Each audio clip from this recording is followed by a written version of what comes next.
Hello friends, welcome to my channel আদি story. আশা করি সবাই ভালো আছেন ও সুস্থ আছেন। আমার আজকের রেসিপি বাঁধাকপির ঘন্ট। এখন শীতকাল আর প্রচুর পরিমাণে বাজারে বাঁধাকপি পাওয়া যাচ্ছে। বাঁধাকপির ঘন্ট খেতে কিন্তু দারুণ লাগে। দেখে নিন আজকের রেসিপিটা। কেমন লাগলো অবশ্যই আমাকে কমেন্ট করে জানাবেন।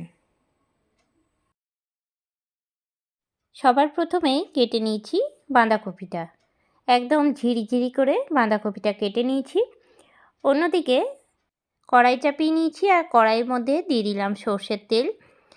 বাঁধাকপির জন্য কেটে নিয়েছি আলুটা একটুখানি বড় বড় করে কেটেছি।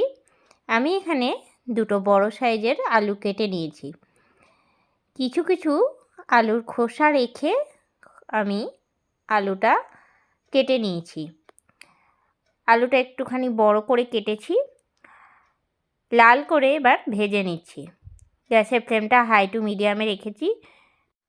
বেশ কিছুক্ষণ ধরে নাড়াচাড়া করে আলুটা আমি লাল করে প্রায় ভেজে নিয়েছি। ভাজা হয়ে গেলে তুলে রাখছি। অন্যদিকে বাঁধাকপিটা কিন্তু কেটে আমি ভালো করে ধুয়ে জলটা ঝরিয়ে রেখেছি। আলুটা ভেজে নেওয়ার পরে ওই তেলের মধ্যে আমি ফোড়ন দিয়ে নিচ্ছি। ফোড়নে দিলাম 1/2 চামচ গোটা জিরে, একটা শুকনো লঙ্কা আর দুটো তেজপাতা। ফোড়নটা ভালো মতন রেডি হয়ে গেলে দিয়ে দিচ্ছি আদা বাটা। ভালো করে ভেজে নিচ্ছি। যখন আদা ভালো করে ভেজে নেওয়া হয়ে যাবে, তারপরে কড়াইয়ে একটু একটু করে আমি দিয়ে দিচ্ছি বাঁধাকপিটা কেটে জলটা আগে থেকে ঝরিয়ে রেখেছিলাম। আর বাঁধাকপি থেকে কিন্তু অনেকটা পরিমাণে জল ছাড়ে। দিয়ে নিয়ে নাড়িয়ে নেব। অনেকটা একসঙ্গে দিলে কিন্তু ভালো করে নাড়ানো যাবে না, কম করে করে দেব আর নাড়িয়ে নেব। এইরকমভাবে বাঁধাকপি করলে কিন্তু খুব সহজেই আর তাড়াতাড়ির মধ্যেই হয়ে যায়। এরপরে আমি দিয়ে দিচ্ছি লবণ। আন্দাজ মতন লবণ দিলাম। লবণটা দিলে তাড়াতাড়ি জলটা ছাড়বে আর কপিটা কিন্তু সেদ্ধ হয়ে যাবে। দিয়ে দিচ্ছি হলুদের গুঁড়ো আর দিয়ে দিচ্ছি 1 চামচ জিরের গুঁড়ো। সব কিছু দিয়ে ভালো করে নাড়াচাড়া দেব। দিয়ে দিচ্ছি লঙ্কার গুঁড়ো 1/2 চামচ। সব মশলা দিয়ে নিয়ে ভালো করে নাড়িয়ে নিচ্ছি।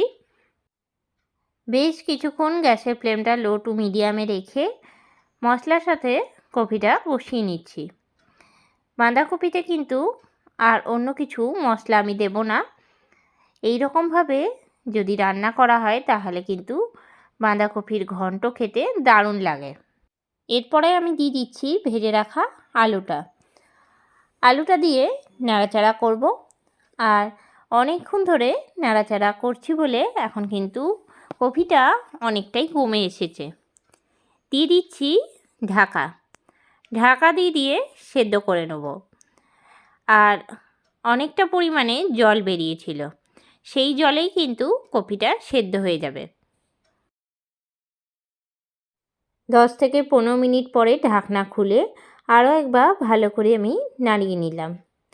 বাঁধাকপি আর আলু কিন্তু পুরোপুরিভাবে সেদ্ধ হয়ে গেছে। গ্যাসের ফ্লেমটা লো টু মিডিয়ামে রেখে বেশ কিছুক্ষণ বাঁধাকপিটা কিন্তু কড়াইয়ে নাড়াচাড়া করব। এর মধ্যে থাকা জলটা কিন্তু একদম শুকিয়ে নেব। দিয়ে দিচ্ছি ওপর থেকে কাঁচা লঙ্কা। দিয়ে দিলাম 3টে কাঁচা লঙ্কা। দিয়ে দিচ্ছি গরম মশলা গুঁড়ো আর দিয়ে দিচ্ছি চিনি 1 চামচ। বাঁধাকপির তরকারিতে একটুখানি চিনি না দিলে কিন্তু এর স্বাদটা খুব ভালো আসে না। সব কিছু দিয়ে ভালো করে একবার নাড়িয়ে নিচ্ছি। তৈরি হয়ে গেল বাঁধাকপির ঘন্ট। যে কোনো পুজোর দিনেও কিন্তু এই রেসিপিটা আপনারা তৈরি করতে পারেন। এমনকি ঠাকুরকেও কিন্তু ভোগ নিবেদন করতে পারেন। তৈরি হয়ে গেল আমার আজকের রেসিপি বাঁধাকপির ঘন্ট। কেমন লাগলো আজকের এই রেসিপিটা অবশ্যই আমাকে জানাবেন। ভাত, রুটি যে কোনো কিছুর সঙ্গেই কিন্তু এই রেসিপিটা দারুণ লাগবে।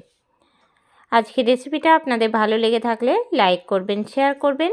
এই চ্যানেলে নতুন বন্ধু হয়ে থাকলে চ্যানেলটা সাবস্ক্রাইব করা অনুরোধ রইল। আর যারা ফেসবুক পেজ থেকে দেখছেন অবশ্যই পেজটাকে ফলো করে দেবেন। আবারও নতুন কোনো রেসিপি নিয়ে হাজির হব। সঙ্গে থাকুন আর দেখতে থাকুন। সবাই ভালো থাকবেন, সুস্থ থাকবেন। ধন্যবাদ।